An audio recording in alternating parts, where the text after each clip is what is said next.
Friends, पिछला एक video हमने बनाया था इंट्रोडक्शन ऑफ एक्सेल वीबीए। उसमें एक्सेल वीबीए सीखने के लिए जो जो बेसिक नॉलेज ज़रूरी है वो सारी बातें हमने उसमें आपको बताई थी। आज का वीडियो जिसमें हम टाइप्स ऑफ कोड को एग्जाम्पल के साथ सीखेंगे। वीबीए कोड सीखने से पहले आपको आपके एक्सेल में डेवलपर टैब को अनेबल करना है। डेवलपर टैब को अनेबल करने के लिए अगर आप एक्सेल 2010 या उसके बाद का कोई भी वर्जन यूज़ करते हैं तो उसमें सिर्फ और सिर्फ एक स्टेप में डेवलपर टैब को एक्टिव कर सकते हैं।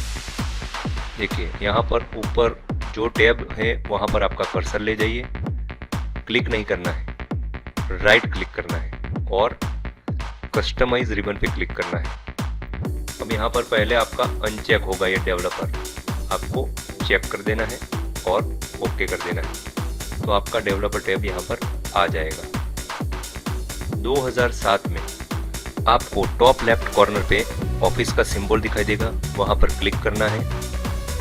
राइट साइड में नीचे एक्सेल ऑप्शन पे क्लिक करना है। अब आपको दिख रहा होगा शो डेवलपर टैब इन रिबन, उसको चेक कर देना है और ओके कर देना है।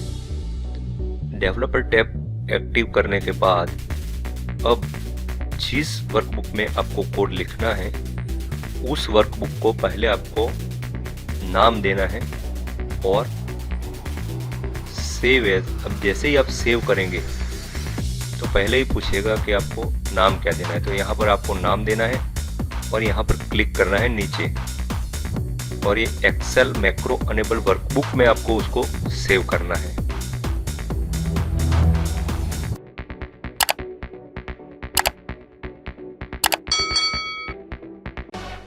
अब यहाँ पर देखिए, यहाँ हमारे पास नीचे 5 शीट है।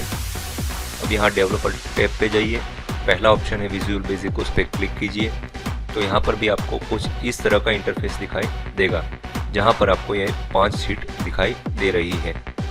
अब टाइप्स ऑफ वीबीए कोड में हमने देखा था कि वीबीए कोड 3 टाइप के होते हैं। पहला है वर्कशीट कोड, दूसरा है मॉड्यूल कोड और तीसरा है यूज़र फॉर्म कोड। तो स्टेप बाय स्टेप हम सबके बारे में जानेंगे। तो सबसे पहला है वर्कशीट कोड। तो आपको जिस भी शीट में कोड लिखना है उस पर आपको डबल क्लिक करना है। देखिए मैंने शीट 2 सिलेक्ट किया है। अब वर्कशीट कोड में 3 तरह के कोड लिखे जाते हैं। जो सबसे ज़्यादा पॉपुलर और यूज़ होता है वो है सिलेक्शन चेंज, दूसरा होता है चेंज और तीसरा होता है एक्टिव। और ये तीनों क्या है वो मैं बारी बारी आपको बताऊंगा। यहाँ पर आपको जनरल दिखाई दे रहा है, साइड में ड्रॉप डाउन बटन दिखाई दे रहा है, उस पर क्लिक कीजिए।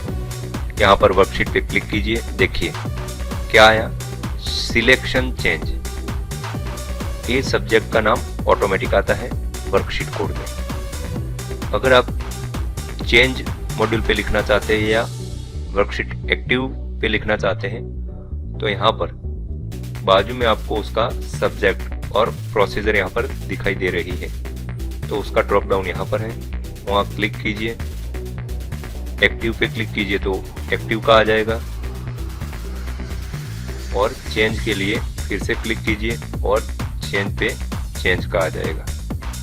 देखिए ये 3 तरह के वर्कशीट कोड सबसे ज़्यादा पॉपुलर है। उसमें जो सबसे ज़्यादा पॉपुलर है वो है सिलेक्शन चेंज। अब सिलेक्शन चेंज किसको कहते हैं, चलिए वर्कशीट पे चलते हैं और शीट 2 पे चलते हैं।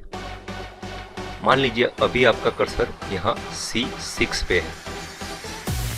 अब कुछ लिखे या न लिखे आप, लेकिन आप सिर्फ और सिर्फ आपका कर्सर कहीं पे और सेल पे क्लिक करते हैं तो मतलब आपने ये सिलेक्शन यहाँ से हटाकर यहाँ सिलेक्ट कर लिया तो आपका सिलेक्शन चेंज हो गया है। तो जितनी बार आप कर्सर को दूसरे सेल में क्लिक करेंगे उतनी बार यहाँ पर जो कोड लिखा होगा वो रन होगा ऑटोमेटिकली, तो उसको बोलते हैं वर्कशीट सिलेक्शन चेंज कोड। दूसरा है वर्कशीट चेंज कोड, यहाँ शीट पे चलते हैं और यहाँ पर आपने अगर कुछ डेटा लिखा हुआ है और उसमें जितनी बार आप चेंजेस करेंगे उतनी बार वो कोड रन करेगा, उसको बोलते हैं वर्कशीट चेंज कोड। तीसरा है वर्कशीट एक्टिव कोड। अब वर्कशीट एक्टिव कोड में क्या है, अभी ये शीट 2 एक्टिव है, हम शीट 3 पे जाएंगे, कुछ काम करेंगे और फिर से जैसे ही हम शीट 2 पे आएंगे तो ये हमारी शीट 2 फिर से एक्टिव हो गई है, तो तब ये काम करेगा। जितनी बार हमारी उस शीट पे जहाँ पर हमने कोड लिखा है वो एक्टिव होगी, उतनी बार ये कोड रन होगा। तो आपको ये तीनों में फर्क समझ आ गया होगा। अब आपको एक एग्जाम्पल के साथ बता देते हैं। चलिए शीट 2 पे चलते हैं।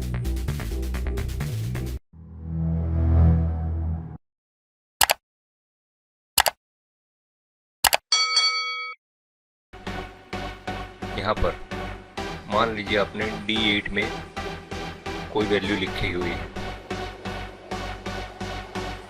E8 में कोई वैल्यू लिखी हुई है और F8 में आपको उसका रिजल्ट चाहिए, तो आपको कोड किस तरह से लिखना है।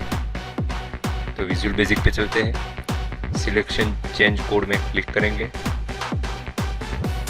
इस तरह से डिम ABC आप कुछ भी लिख सकते हैं as integer, A is equal to sheet 2 dot range D8 की value, B is equal to sheet 2 dot range E8 की वैल्यू और C is equal to sheet 2 dot range F8 की value. C is equal to A multiply by B, शीट 2 dot range F8 में हमको result चाहिए। क्या result चाहिए, तो ये C वाला रिजल्ट चाहिए हमको, तो इज इक्वल टू C। बस इस तरह से आपको कोड लिखना है। और अब हम चलते हैं शीट 2 पे। देखिए हमने ये 2 वैल्यू लिख के रखी थी, अभी यहाँ पर कुछ रिजल्ट दिखाई नहीं दे रहा है, लेकिन जैसे ही हम दूसरे किसी सेल पर क्लिक करेंगे, देखिए हमको रिजल्ट मिल गया। लेकिन ये तो पॉइंट में था, यहाँ पर पॉइंट में क्यों नहीं आया, तो उसका जवाब है टाइप्स ऑफ वेरिएबल। चलिए विजुअल बेसिक पे चलते हैं। यहाँ पर हमने A, B, C तीनों को इंटेजर डिक्लेयर किया है और इंटेजर क्या होता है, होल नंबर होता है। अब इसको डबल या सिंगल डिक्लेयर कर लेते हैं। सिंगल डिक्लेयर करते हैं तो आपको पॉइंट में रिजल्ट मिल जाएगा।